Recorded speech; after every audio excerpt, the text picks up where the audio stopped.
you say,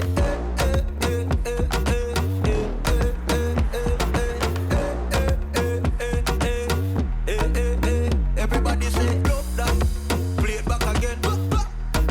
Bossy blank them, tell them this a yard man anthem. We are gone from 1 back to 10. Pull up that, play it back again. Say the bossy blank them, everybody know how the thing been. Select and me beg you play it back again. Pull all day, all night, party from sundown up to sunlight. All day, all night, party from sundown up to sunlight.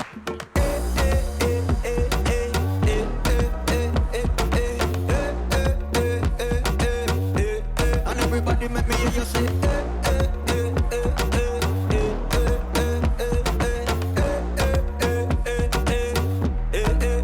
everybody say, love that, play it back again. Bossy blank them, tell them this a yard man anthem. We are gone from 1 back to 10. Pull up that, play it back again. Say the bossy blank them, everybody know how the thing been. Select and me beg you play it back again. Pull all day, all night, party from sundown up to sunlight. All day, all night, party from sundown up to sunlight. All day, all night, party from sundown up to sunlight. All day, all night, party from sundown up to sunlight.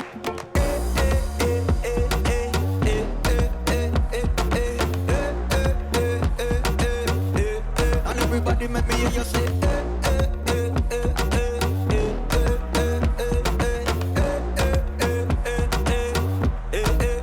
everybody say. Today, I'm hitting the road with 3 of my uncles for a proper Jamaican drive through St. Anne. We're starting smooth on the sleek Highway 2000, but that fast lane won't last long. The real heartbeat of Jamaica is waiting off the highway, in the smoke of jerk pans, along winding rainforest roads, and in the places where history still speaks from the land. My mission? To trace the North Coast all the way to Richmond Estate. Along the way, we'll grab roadside snacks in Moneague, roll through the emerald tunnel of Fern Gully, cruise past the energy of Ocho Rios, and past the ground where Jamaica's story began at Seville Great House. This isn't just sightseeing. It's food, it's music, it's family, it's the vibe of St. Anne. So come along with us, because on this drive you won't just see it, you'll feel it.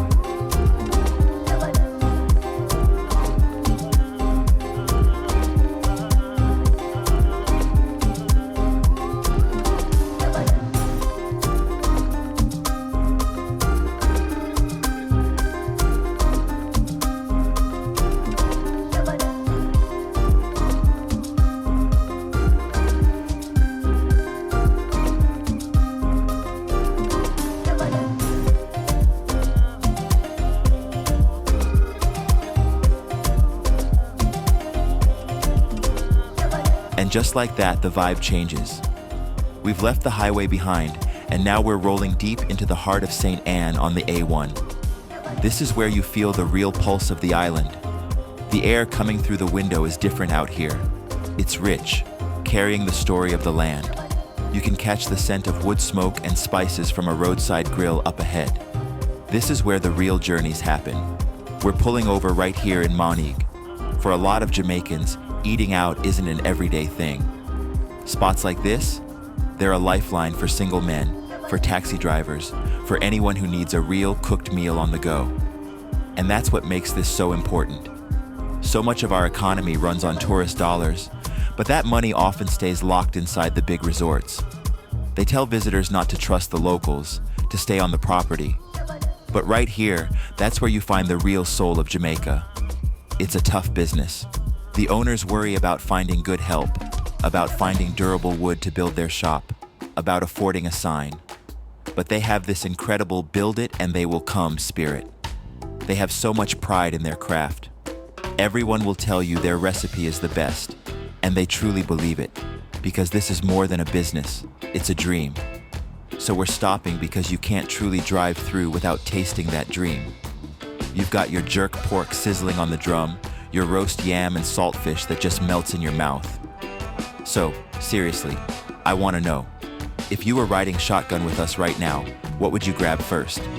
Tell me in the comments.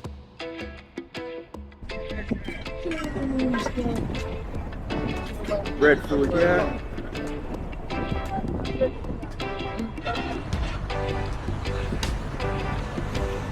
Guinea. Howdy, I'm looking for one jackfruit, man. A jackfruit they look really good. Sour sap, The sour sauce. sweet potato.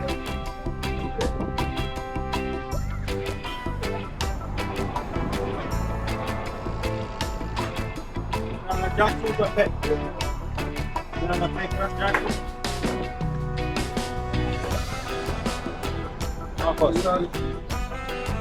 Yes, man.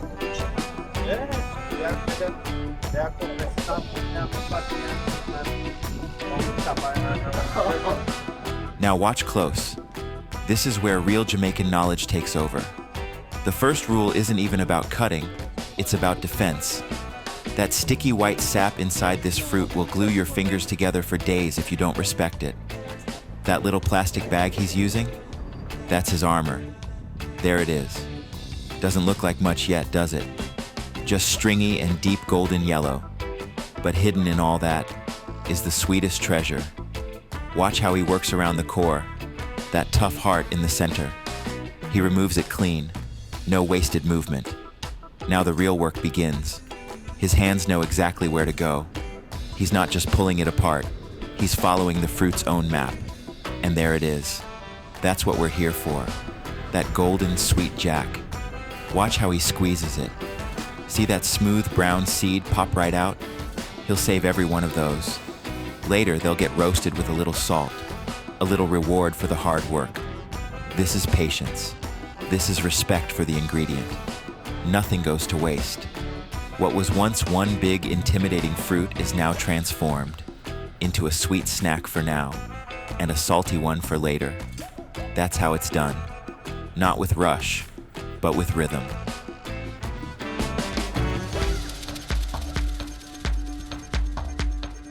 All right. My uncles are officially roasting me because I'll take a guinep over jackfruit any day. They say I'm not a real Jamaican. But while they debate my credentials, we're back on the road, cruising the old A1, the original main artery of the island long before the highway. This road is history. It once connected the old Spanish capital to the north coast, cutting straight through the agricultural heartland of St. Anne, where the past is never far from the present. We're rolling into Moneague now. To most, it's just a quiet town, best known for its teachers' colleges. But beneath the calm, this land has been strategic for centuries. Even the name carries mystery. Some say it comes from the Arawak word Moneague, others from the Spanish Monte Agua, meaning mountain water, after an underground lake that used to rise and fall right here. Back in the 1600s, this was no ordinary village. The last Spanish governor of Jamaica once made his stronghold here, rallying freed slaves to fight the British. Those fighters would later become the legendary Maroons. The British knew how critical this land was, and by the 1700s, they had built a barracks here during the Maroon Wars. Look to the side. We're passing Moneague Training Camp. Its story runs deep. During World War II, this was more than a Jamaican base. It was a key Allied outpost. British, Canadian, and Jamaican soldiers all trained here. The Winnipeg Grenadiers, the Argyle and Sutherland Highlanders, names written in the history of global conflict, marched right here in these hills. They were housed in the old Moneague Hotel, which today serves as the Teachers' College. Just imagine it for a moment. Canadian soldiers in full uniform marching these same streets, preparing for war, far from home. Their presence is one of those quiet chapters in Jamaica's story that too often goes untold. Moneague is a place where the soil itself is layered with history, Arawak, Spanish, Maroon, British, Canadian. And today, it's still about preparation and discipline. From soldiers to students, this land has always been about shaping the future while standing firmly on the past.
So, how are you enjoying the ride so far?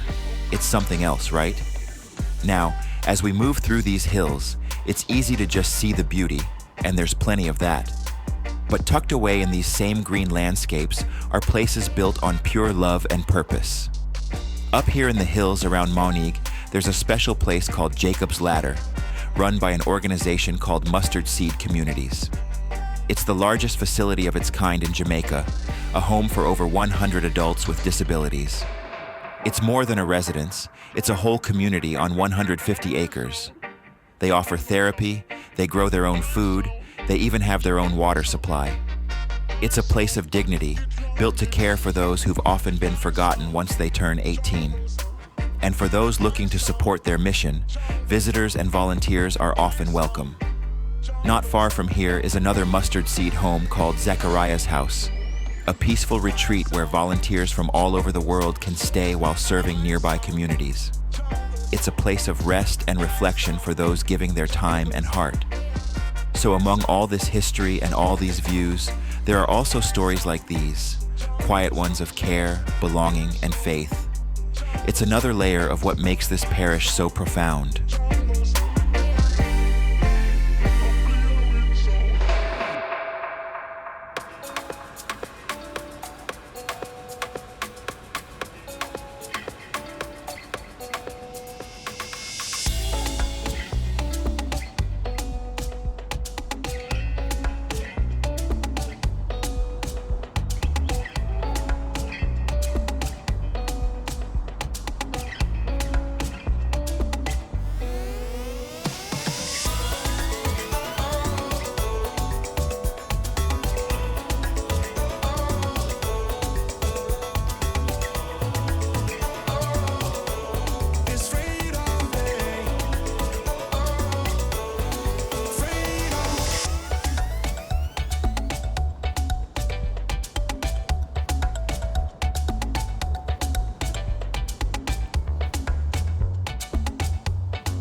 Some houses hold history in their walls.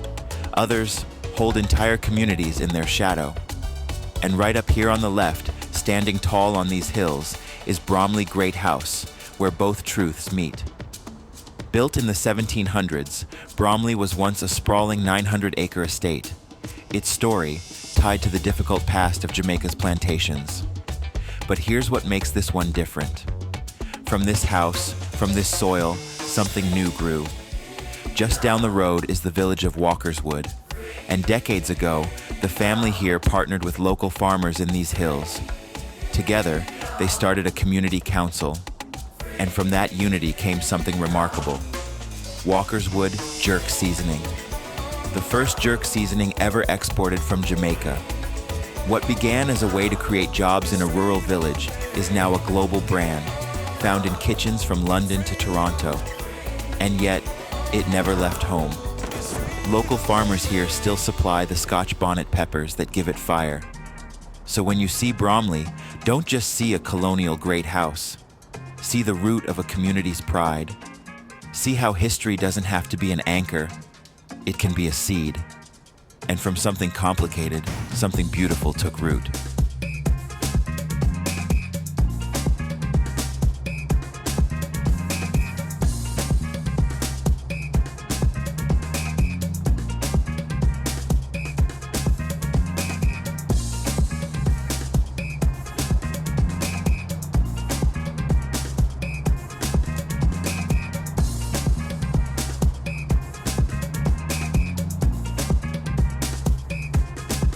As we drive through the lush streets of St. Anne, the vibrant greenery of the parish reminds me of something deeply rooted in our identity, the Jamaican flag.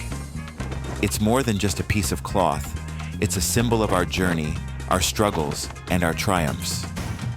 Continuing our drive into the Walkerswood area, I think about how this flag came to be.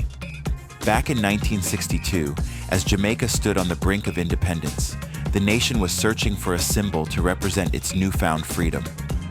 Over 360 designs were submitted in a competition, but none were chosen, so a bipartisan committee stepped in and created the iconic design we know today, a golden cross dividing the flag into black and green triangles.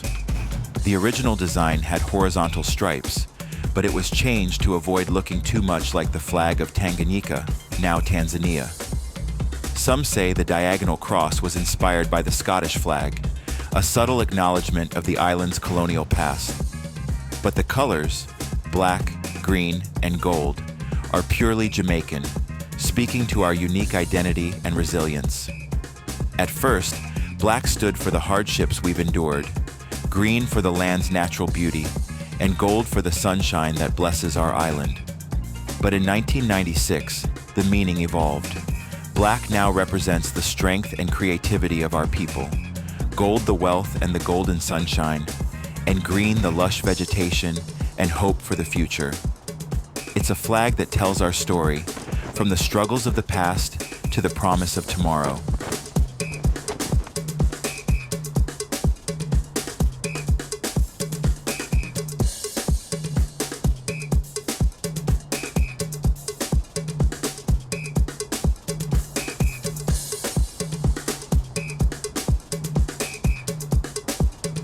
As we continue our journey through this beautiful parish, let's take a moment to talk about one of Jamaica's most iconic symbols, the coat of arms.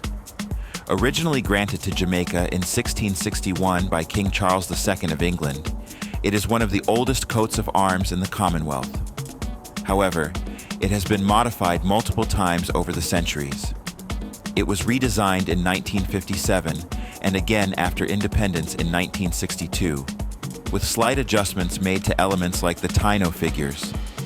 Despite these changes, it remains a powerful representation of the island's history, culture, and identity. At the center of the coat of arms is a shield held by two figures, a Taino man and woman, representing Jamaica's indigenous heritage. While the Taino people were largely decimated during Spanish colonization, their presence on the coat of arms serves as a reminder of the island's original inhabitants and their enduring legacy in Jamaica's cultural memory. The shield itself features a red cross with 5 golden pineapples, symbolizing Jamaica's agricultural wealth. Though pineapples were introduced to Jamaica from South America, they became a significant part of the island's tropical bounty and its historical role as a producer of this prized fruit. Above the shield sits a Jamaican crocodile, proudly perched on a royal helmet. The crocodile represents the island's unique wildlife and the resilience of its people, while the helmet and mantling are traditional European heraldic elements, reflecting Jamaica's colonial history. In modern representations, a golden royal palm is sometimes included decoratively, symbolizing victory and sovereignty. The motto at the base of the coat of arms is perhaps its most powerful element: out of many, one people. Adopted in 1962, just before independence, this motto replaced the original Latin phrase, Indus uterque serviet uni, meaning, the Indians twain shall serve one Lord. The new motto encapsulates Jamaica's diversity and unity, celebrating the blending of cultures, races, and traditions that have shaped the nation. It's a reminder that despite our differences, we are one people, united by our shared history and collective spirit. The coat of arms is more than just a symbol, it's a story. It tells of Jamaica's past, present, and future, reflecting the strength, resilience, and unity of its people. As we drive through this parish, let's carry with us the pride and spirit embodied in this powerful emblem. I hope you're not just sitting back and enjoying the drive. Don't forget to like, share, and subscribe for more journeys like this. And hey, pass this video to someone who might enjoy seeing Jamaica's soul through the window of a car. Now, as we keep driving, we're coming into the Colgate area, a place that doesn't shout its history, but holds it quietly. This is one of those small rural communities where Jamaica's soul beats softly beneath the surface. Long before this was a road, this whole area was reshaped by nature itself. After the great earthquake of 1907, a river that ran right through here vanished underground, and its dry bed eventually became the very path we're driving on today. That's how Fern Gully was born. And Colgate has rested at its northern edge ever since. This is the Jamaica beyond the resorts, a place rooted in the land, touched by time, but always moving forward. So if you're enjoying this drive, seeing the island through its back roads and quiet communities, don't forget to like, share, and subscribe. Pass this video along to someone else who'd love to ride along with us through the real Jamaica. There's still more to come.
Now look around, we're deep inside Fern Gully.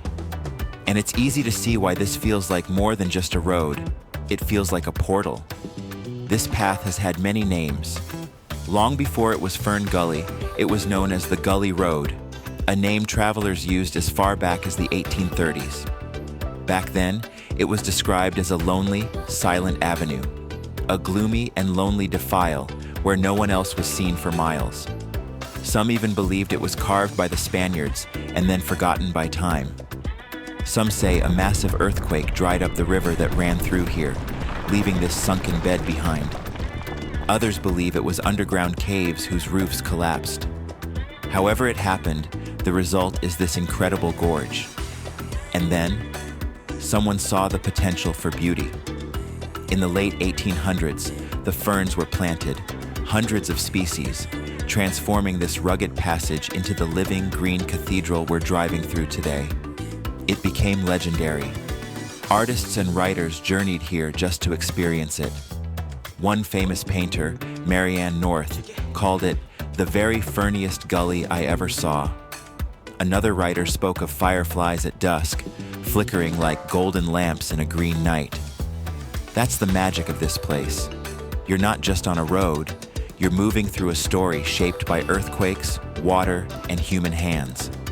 It's a reminder that Jamaica's deepest beauty often lies beyond the beaches, in these quiet, wild places where history is still growing on the walls around you.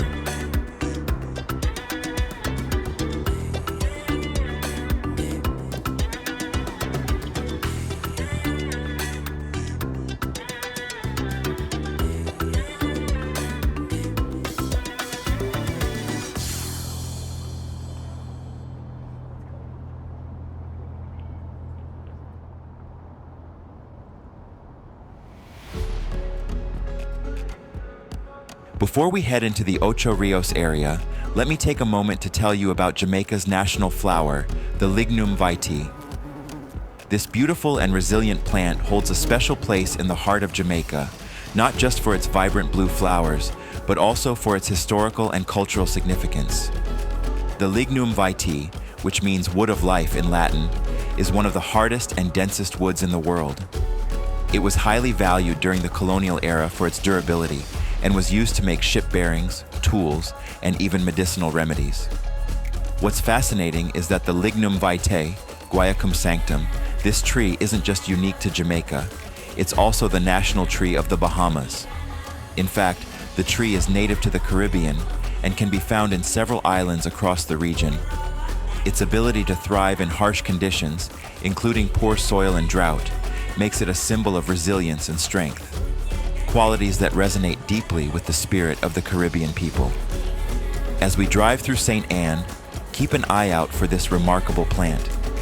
Its delicate blue blossoms and evergreen leaves are a reminder of the natural beauty and enduring strength of Jamaica and the wider Caribbean. Just like the Lignum Vitae, the people of this region have weathered challenges and continue to flourish, rooted in a rich history and vibrant culture. So, as we move toward Ocho Rios, let's carry with us the symbolism of the Lignum Vitae, a testament to life, resilience, and the unbreakable spirit of the Caribbean.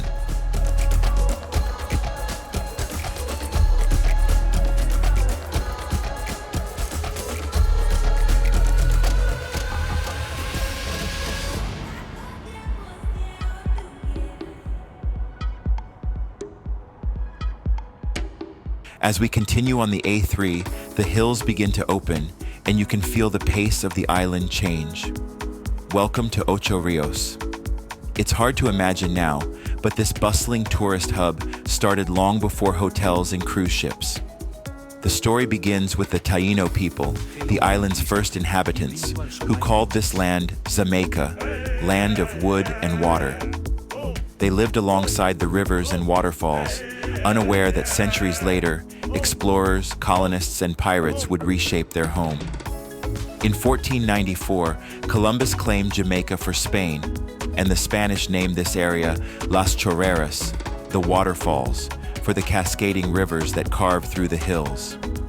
Over the next century, enslaved Africans were brought here to work the plantations, and the land became a site of struggle and survival.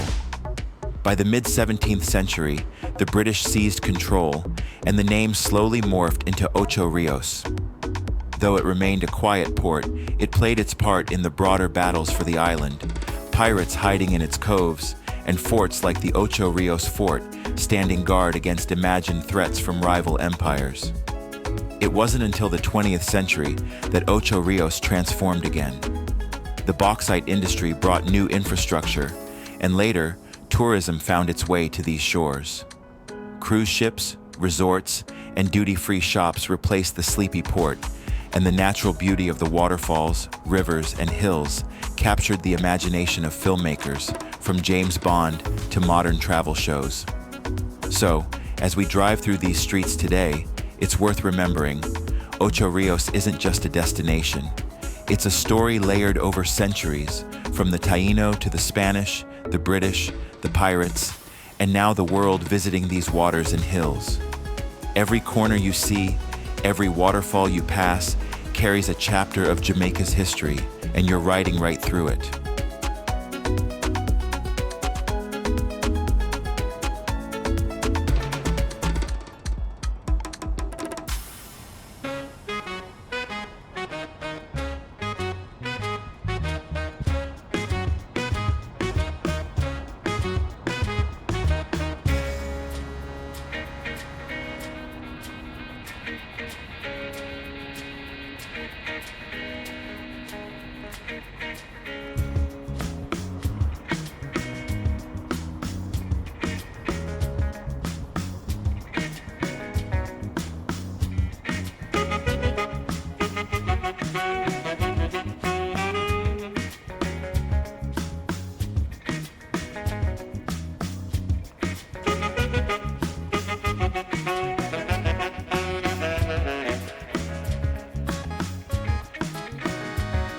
Just look around.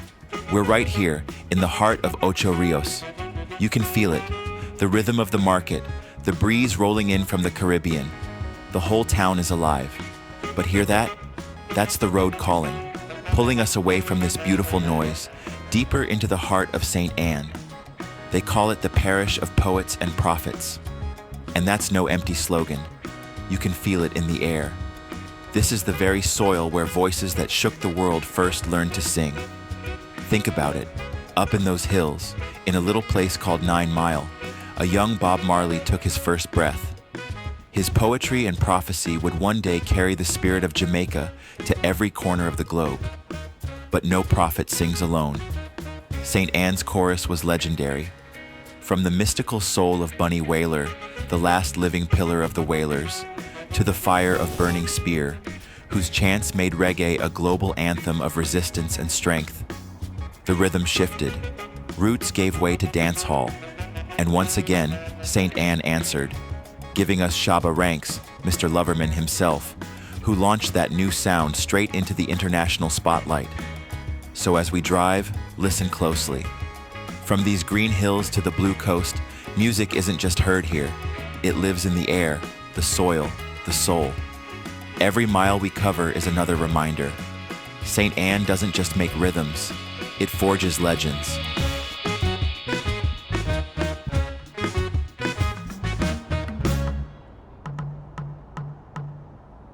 Grandmaster techniques.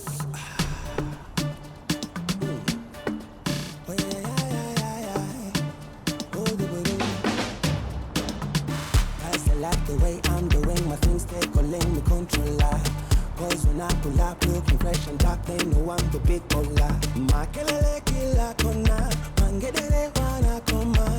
Mr. DJ play my sound, cause it's getting wild and loud. Wanzo mambo bado, hey mambo bado. Can't even see my shadow, oh my shadow. Wanzo mambo bado, hey mambo bado. Can't even see my shadow.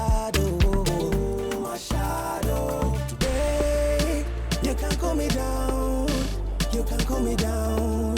See she kicking out. She not to make it out. To not be me down. See she kicking out. Let her moja baridi. Moja baridi. Wait a moja baridi. Ongeza moja baridi. Moja baridi. Time for the every day I'm doing better. Nikisema moja baridi, weka kitumwa weleka. You should know, been doing this since before. Bowling and I don't fall. As we continue along the A3, The town of Ocho Rios begins to unfold, and there's so much to see along the way. Just behind us on the left, you'll notice the Ocho Rios Jerk Center, a spot that's been satisfying cravings for over 30 years. Imagine the smoky aroma of jerk chicken and pork filling the air, the lively beat of a DJ on Fridays, and the vibrant island vibe all around. It's the kind of place where locals meet, travelers linger, and every bite tastes like a story of Jamaica's culinary soul. Just a little further on, we pass Turtle River Park. While some sources claim it spans 15 acres, more accurate estimates place it at approximately 7.2 acres. Tucked right in the heart of the resort town, water cascades down 14 miniature waterfalls, exotic birds flit through the walk-in aviary, and turtles paddle along the stream as if greeting visitors. Neatly trimmed hedges, hibiscus blooms, and towering palms create a green escape from the buzz of the streets, perfect for a quiet stroll or a moment to just breathe in the island. And then, as we glide past, you can't miss Mystic Ridge Resort. Nestled just 10 kilometers from Dunn's River Falls, this retreat blends comfort and traditional style against a backdrop of lush greenery. It's a place where mornings begin with serene breakfasts, guest rooms offer peace and calm, and the surrounding landscapes, bamboo groves, fruit trees, and ferns invite exploration. Nature here isn't just scenery, it's a living part of the experience. Finally, we roll past Margaritaville and the Island Village Mall, a reminder of how Ocho Rios has grown into a hub where local flavor meets international charm. Each turn along this route tells a story of rivers and falls, of food and fun, of Jamaica's natural beauty and its vibrant spirit. So as we drive through, take it all in. From jerk spices to waterfalls, from quiet gardens to bustling resorts, this is Ocho Rios in all its layered living glory, a place where every street, every corner has a tale to tell. Feel the rhythm, feel the rhyme, get on up, it's bobsled time.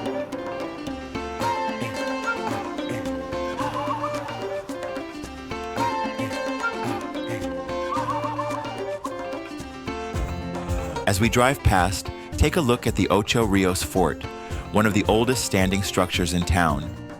Built by the British in the 17th century, it was first called Fort Diana. Its purpose was twofold: defend the harbor from rivals like the Spanish and French, and control the enslaved Africans, preventing rebellion or escape. Its location wasn't random. It was planted right here to command the channel into the harbor, making sure nothing slipped by. The fort was reinforced in 1780 during the American Revolutionary War, when Jamaica faced threats from the French. The cannons you see today are reminders of that era. Some say one even dates back to the Spanish, a relic of centuries of conflict. These iron giants now serve as a favorite photo spot for visitors. When its days as a military post ended, the fort was saved from ruin.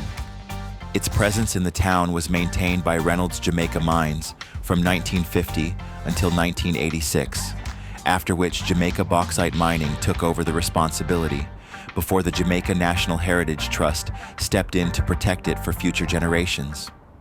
And as you pass by, take a moment to think about the stories these stones and cannons hold, centuries of struggle, resilience, and survival. History like this isn't just something to look at, it's something to feel, to remember, and to honor. If you're visiting and you get a chance later, I definitely recommend popping down to take a closer look.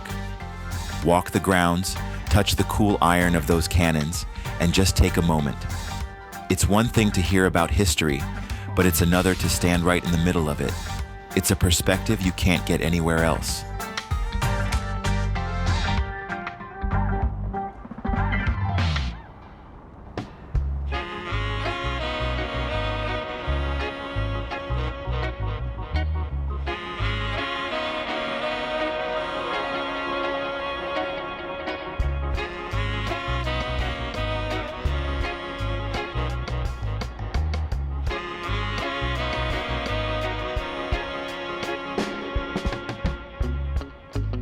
As the drive continues along, the landscape begins to hint at something magnificent. The sound of rushing water grows subtly in the background. And now, ahead of us, lies one of Jamaica's most iconic sights, a place where history, nature, and adventure collide. Dunn's River Falls. But long before visitors came to climb its terraces, this was a place of battle and beginnings. The Spanish called it Las Chorreras, the waterfalls, a name that eventually morphed into Ocho Rios itself. And right here, in 1657, English and Spanish forces clashed in a fierce fight for control of the island. The English won, and Jamaica's destiny was forever changed.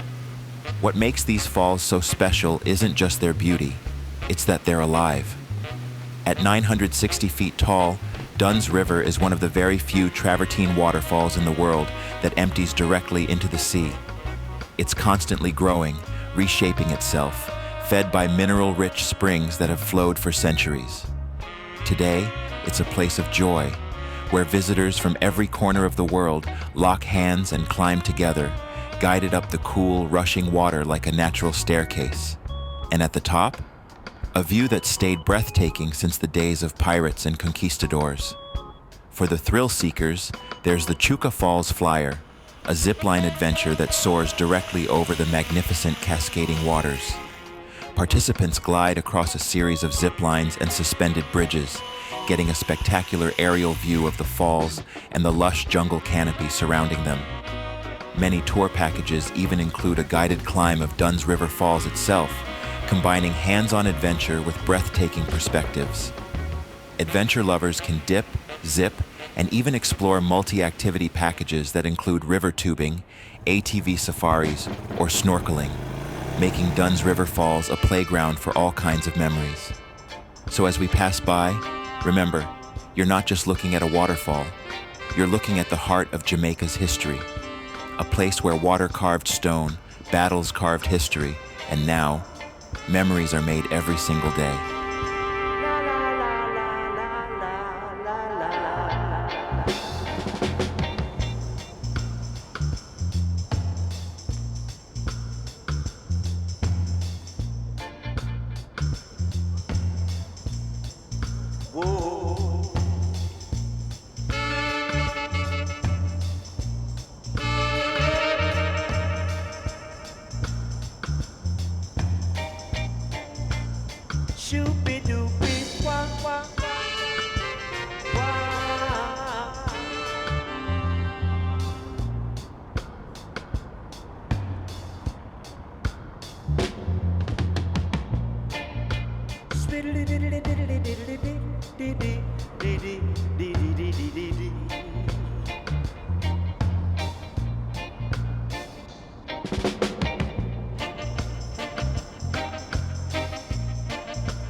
As we curve along the coastline, we're coming into Mammee Bay, a serene pocket of St. Anne that feels a world away from the hustle. The energy here is different. It's the kind of place that slows time. turquoise waters lap against a long, sandy shore, and the breeze carries the scent of salt and hibiscus. This bay is perfect for travelers seeking peace, but it's also brilliantly located, just minutes from the attractions of Ocho Rios, like Dunn's River Falls. The beach itself is family-friendly, with generally calm waters ideal for swimming, and it's easily accessible whether you're staying at a resort, arriving by taxi, or driving with convenient parking nearby. Adventurous visitors can also try snorkeling or paddleboarding along the bay, exploring the gentle waves up close. For those looking to stay, the area offers a range of incredible options. You've got the luxurious, couples-focused Sandals Dunn's River right here, blending elegance with barefoot ease. Resorts like Moon Palace Jamaica and Hotel Riu Ocho Rios offer something for everyone with their pools and activities, while boutique spots like Hibiscus Lodge provide a more intimate, authentic feel. And when you get hungry, you're in luck. Beyond the resort restaurants, you're never far from the real taste of Jamaica. Whether it's a roadside jerk pan, a fresh seafood grill overlooking the water, or a small cafe or craft stall where you can sip fresh coconut water while soaking up the view. The best time to visit? Honestly, anytime. But for the absolute perfect weather, sunny days with just a chance of a brief cooling shower, aim for between December and April. So whether you come to swim, to sunbathe, to stroll the shoreline and watch the horizon, or even explore a little local culture, Mammee Bay is more than a destination. It's a deep breath of fresh air. It's your peaceful base camp for adventure and your quiet escape from it all. Just another day in paradise.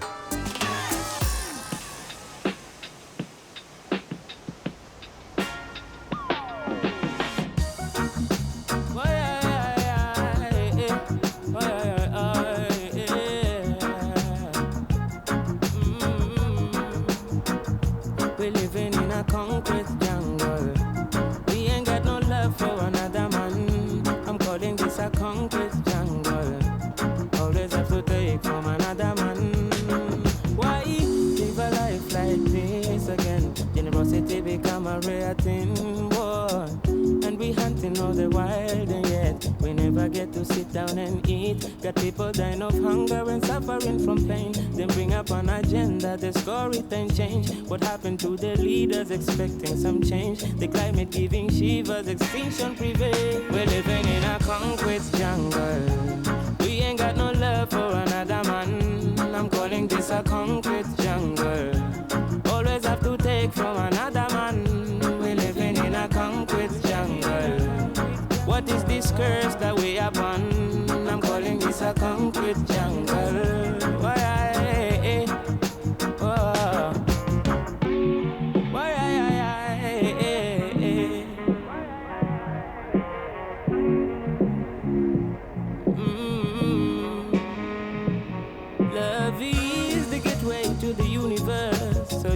Have some of that love inside of you. A fight for nature is liberty. A fight for love is humanity. Yeah. In times of sadness, you's left to heal. Yeah. Practice all that you preach. Yeah. Whatever happens with love, you believe in. Blessings fall upon thee. We're living in a concrete jungle. We ain't got no love for another man. I'm calling this a concrete jungle. Always have to take from another man. We're living in a concrete jungle. What is this curse that we are upon? I'm calling this a concrete jungle. Why? We're living in a concrete jungle. We ain't got no love for another man. I'm calling this a concrete jungle. Always have to take from another man. We're living in a concrete jungle. What is this curse that we are upon? I'm calling this a concrete jungle. Why? Oh.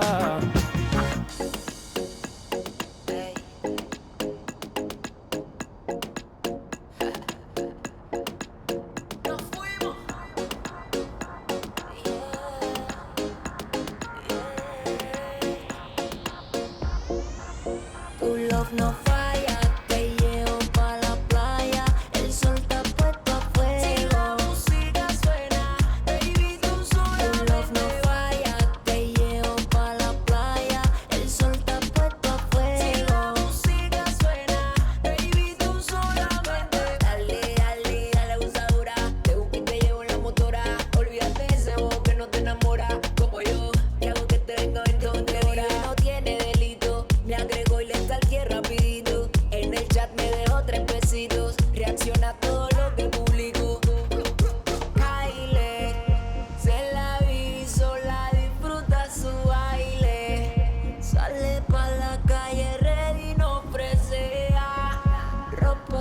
corta se pone pa' que la vean, vean que tu love no falla. Te llevo pa' la playa, el sol está puesto a fuego. Si la música suena, baby, tú sola. Tu love no falla, te llevo pa' la playa, el sol está puesto a fuego. Si la música suena, baby, tú solamente. Dale, dale, dale abusadora, te busco y te llevo en la motora. Olvídate ese bobo que no te enamora, como yo, que hago que te venga 24 horas. No tiene delito, me agrego y le stalkeé rapidito. En el chat me dejó 3 besitos, reacciona a todo lo que publico. Kyle, se la vive sola, disfruta su baile. Sale pa' la calle ready, no presea. Ropa corta se pone pa' que la vean, vean que tu love no falla. Te llevo pa' la playa, el sol está puesto a fuego. Si la música suena, baby, tú sola. Tu love no falla, te llevo pa' la playa, el sol está puesto a fuego. Si la música suena, baby, tú solamente falla. Te llevo pa' la playa, el sol está puesto a fuego.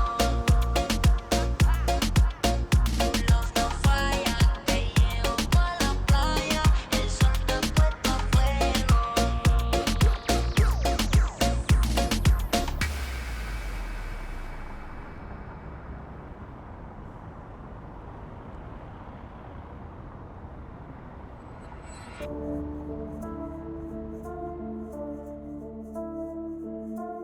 Fellow citizens of Africa, I greet you in the name of the Universal Negro Improvement Association and African Communities League of the World.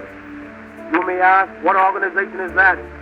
It is for me to inform you that the Universal Negro Improvement Association is an organization that seeks to unite into one solid body the 400 million Negroes of the world, to link up the 15 million Negroes of the United States of America with the 20 million Negroes of the West Indies, the 40 million Negroes of South and Central America with the 280 million Negroes of Africa for the purpose of bettering our industrial, commercial, educational, social, and political conditions. As you are aware, the world in which we live today is divided into separate race groups and distinct nationalities. Each race and each nationality is endeavoring to work out its own destiny to the exclusion of other races and other nationalities. As we drive further along the A1, we're arriving in St. Anne's Bay, the capital of St. Anne Parish, and a town with a history as deep as the Caribbean itself. When Christopher Columbus landed here in 1494, he named the bay Santa Gloria. Not long after, the Spanish built their very first settlement in Jamaica, right here on these shores. But St. Anne's Bay is more than history. It's a living, breathing town. Fishing boats still bring in their daily catch. Market stalls bustle with color and conversation, and the streets echo with the rhythm of everyday Jamaican life. This is also the birthplace of one of Jamaica's most important sons, Marcus Garvey. Born here in 1887, Garvey would go on to become a global leader, a voice for Black pride, self-reliance, and Pan-African unity. He founded the Universal Negro Improvement Association, inspiring millions across the African diaspora with his call to look to Africa for freedom and independence. Even today, Garvey's legacy lives on, not just in Jamaica, where he is celebrated as a national hero, but around the world, wherever his words of empowerment continue to echo. Just outside of town lies a place where Jamaica's entire story seems to come together, Seville Great House and Heritage Park. These grounds are considered the most historically significant in all of Jamaica. Here you'll find the remains of an ancient Taino village, the very people Columbus first encountered when he arrived.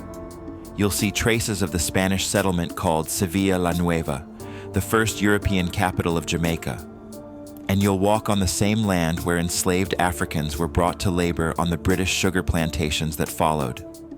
At the center is the Seville Great House, a low-roofed, veranda-wrapped mansion that carries the marks of centuries: Spanish, British, Victorian. Inside, a small museum tells the story of Jamaica from AD 650 right through to the modern era. It's not just a house, It's a time capsule of the island's layered past. Today, Seville Heritage Park stretches across 300 acres, overlooking the Caribbean Sea, and is even listed on UNESCO's tentative World Heritage List. Walking these grounds, you don't just see history, you feel it. From St. Anne's Bay's busy streets, to Marcus Garvey's enduring legacy, to the deep roots preserved at Seville. This stretch of the A1 isn't just a road, it's a journey through the soul of Jamaica.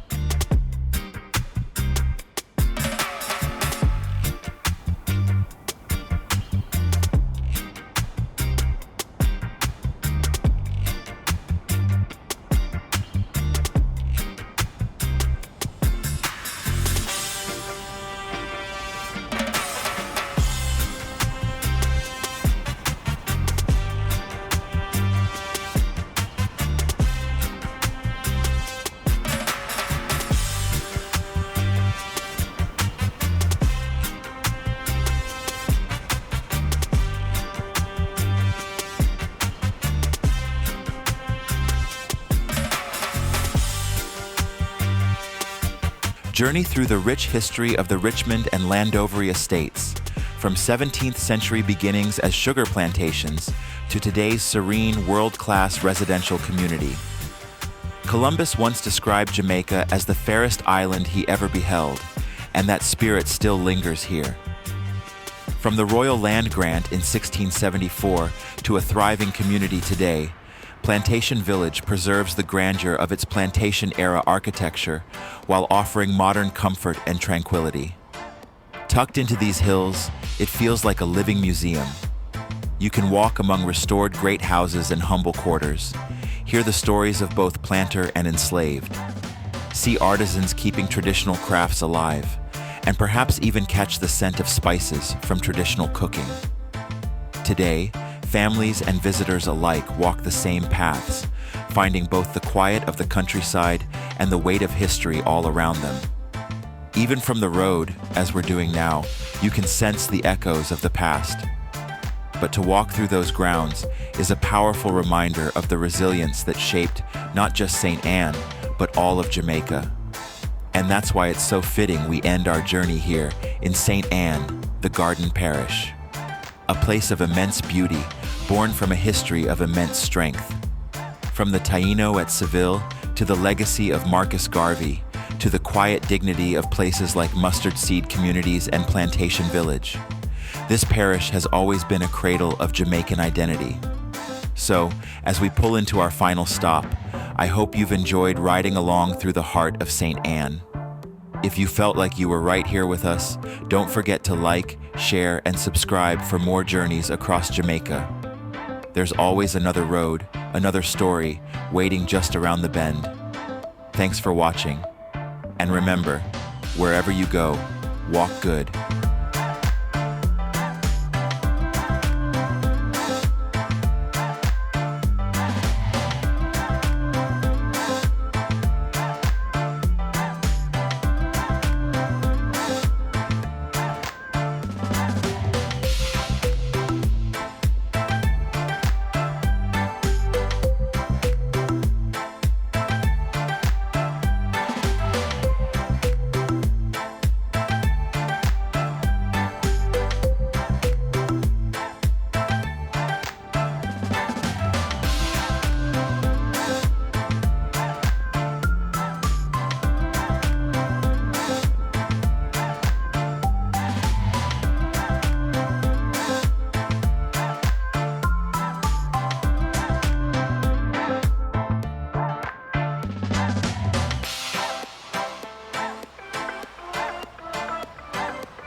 asked what could he do for me. I told him that my love is free. But can you match me? I can do it all for myself. Want you but really don't need help. So can you match me? I like luxury. I like fancy things. Shine on my body. Live like royalty. Treat you like a king. If I trust, but you must be worthy of the crown. I'm not just anybody, born to live in luxury. La la la la la la la la la la la lux. La la la la la la la la la.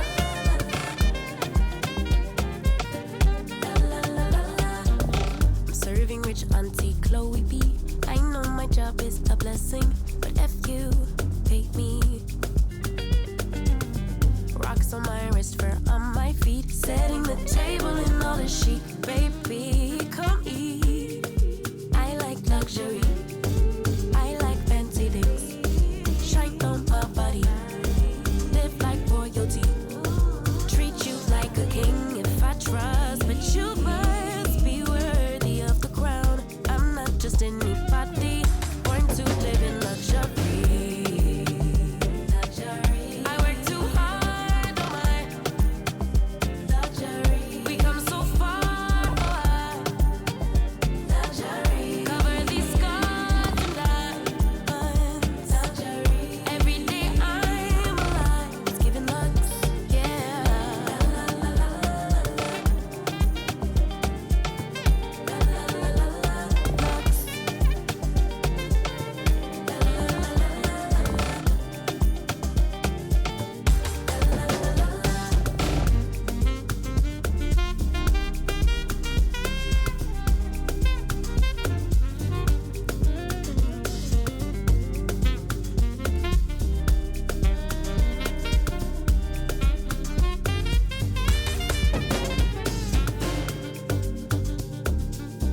I work too hard on my. We come so far.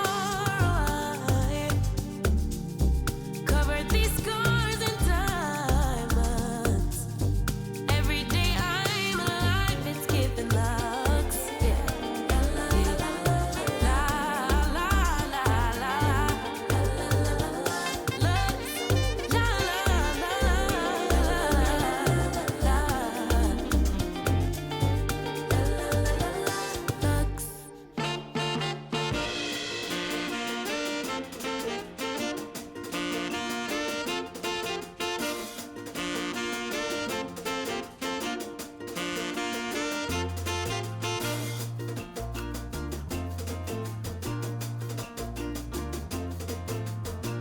But if the Yankee man's delayed, there's other dollars to be made. Don't pick Everybody no stop for them berry too. from the vine, won't eat no mango from the tree. Eh.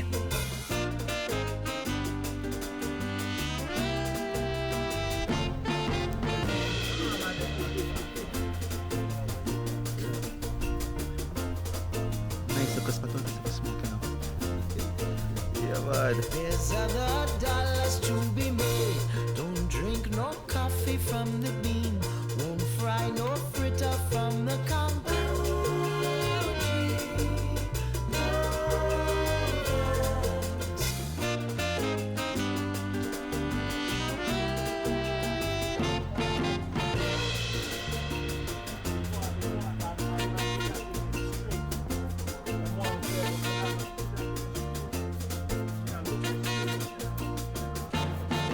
If this road stayed with you, tell me in the comments, what's your unexpected Jamaica? Stick around, there's so much more ahead.